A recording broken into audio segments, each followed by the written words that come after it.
Of course, a lot of the conversation is on Andy Dalton and his concussion. Look, I get everyone was horrified by that. Helmet flew off, and it was a late hit. He'd started his slide, and it was to the head. But word is that John Bostic was ejected from the game, will not be suspended, will be fined, probably because he's not a habitual offender.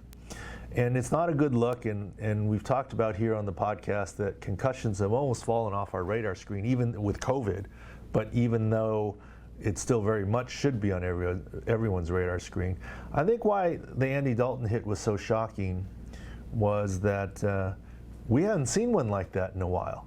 And a couple years ago, if you remember the Vontaze Burficts and the James Harrisons and the whatever, it almost seemed routine. Every week we'd have something like that. So kudos to the NFL and players. I agree with Bostic not being suspended, assuming he's a first-time offender.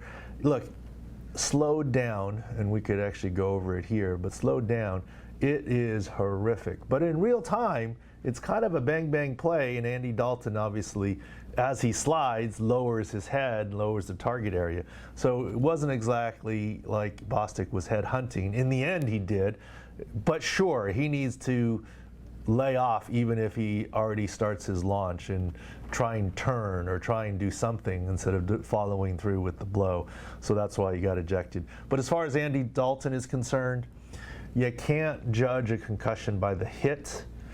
But let me tell you, the way that he seemed out of it, the symptoms of his concussion weren't momentary, which means statistically he's unlikely to play next week. So, and with the COVID protocols, very hard to get a new quarterback in there. And heck, learn your scheme, even if you can get him in there today. So I think the Cowboys have no choice but to stand pat. There are two other quarterbacks on the roster.